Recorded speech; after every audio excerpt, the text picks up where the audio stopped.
Confucius. Les entretiens. Page 11. Chapitre 1, 15. Zigong demanda: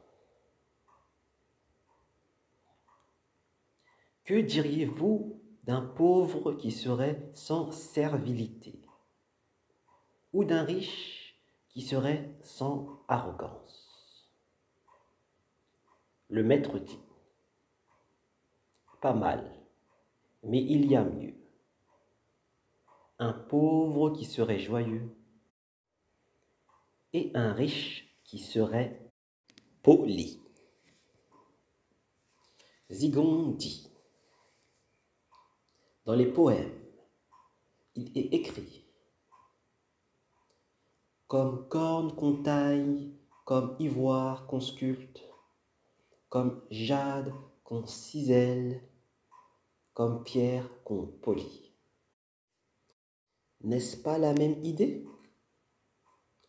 Le maître répondit: ah, maintenant je puis enfin m'entretenir avec toi des poèmes.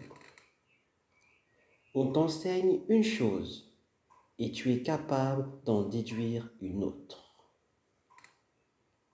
16. Le maître dit: ce n'est pas un malheur d'être méconnu des hommes, mais c'est un malheur de les méconnaître. Chapitre 2. 1. Le maître dit: celui qui fonde son gouvernement sur la vertu peut se comparer à l'étoile polaire qui demeure immobile, cependant que les autres étoiles tournent autour d'elle. 2. Le maître dit: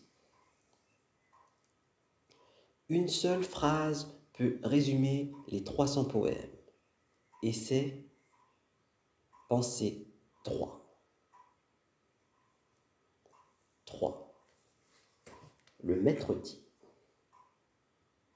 quand le gouvernement repose sur des règlements et que l'ordre est assuré à force de châtiments, le peuple se tient à carreau mais demeure sans vergogne.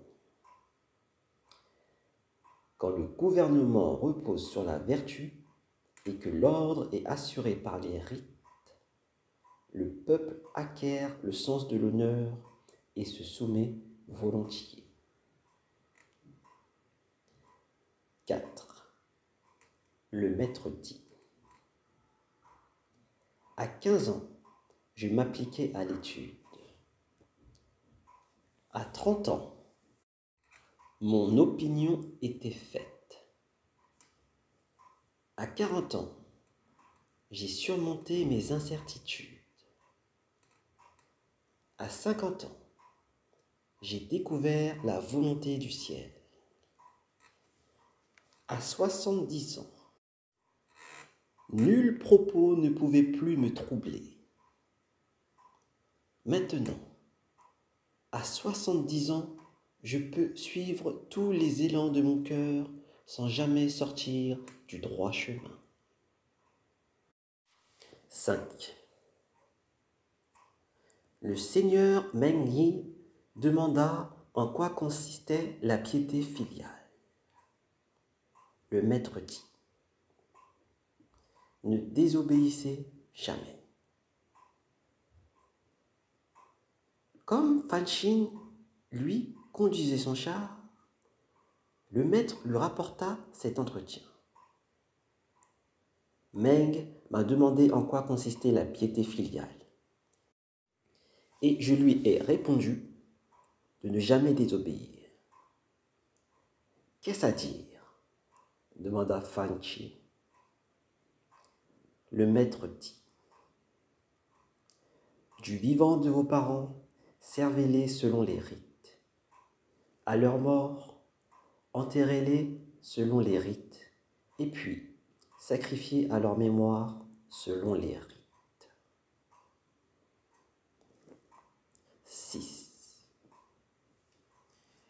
Le seigneur Mengu demanda en quoi consistait la piété filiale. Le maître dit: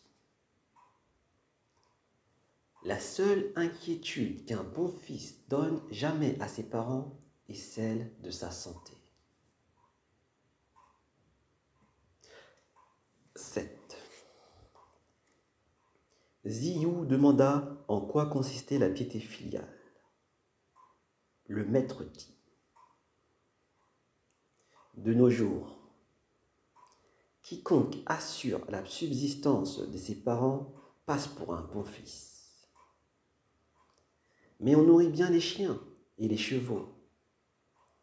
À moins d'y mettre du respect, où est donc la différence?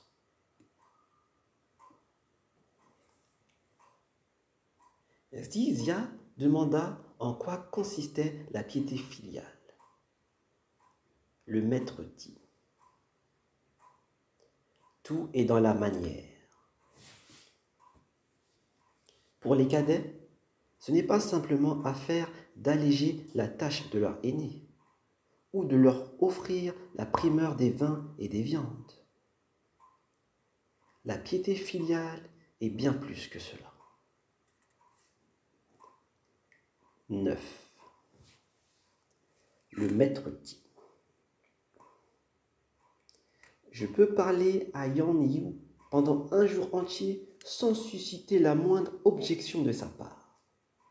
On le prendrait pour un idiot. Et pourtant, quand on l'observe en privé, on voit comme il sait bien tirer profit de ce qu'il a appris. Oh non, Yang Yu n'est pas un idiot. 10. Le maître dit: voyez pourquoi un homme agit. Observez comment il agit. Examinez ce qui fait son bonheur. Que pourrait-il encore vous cacher? Que pourrait-il encore vous cacher? Le maître dit: qui peut extraire une vérité neuve d'un savoir ancien à qualité pour enseigner? 12. Le maître dit: un honnête homme n'est pas un pot. 13. Zigong demanda à Confucius à quoi se reconnaît un honnête homme. Le maître dit: il ne prêche rien qu'il n'ait d'abord mis en pratique. 14. Le maître dit: étudier sans réfléchir est vain. Mais réfléchir sans étudier est dangereux. 16. Le maître dit: attaquer un problème par le mauvais bout, voilà qui est désastreux. 17. Le maître dit: Zilu, je vais t'enseigner ce qu'est le savoir. Le vrai savoir, c'est de reconnaître qu'on sait ce qu'on sait et qu'on ne sait pas ce qu'on ne sait pas. 18. Xingzang étudiait en vue d'obtenir une charge officielle. Le maître lui dit: écoute beaucoup, laisse de côté ce qui est douteux et ne répète le reste qu'avec prudence. De cette façon, tu te tromperas rarement. Observe beaucoup. Laisse de côté ce qui est suspect et n'adopte le reste qu'avec prudence. De cette façon, tu n'auras que rarement lieu de te repentir. Si tu te trompes rarement dans tes propos, et si tu n'as que rarement lieu de te repentir de tes actions, ta carrière est toute faite.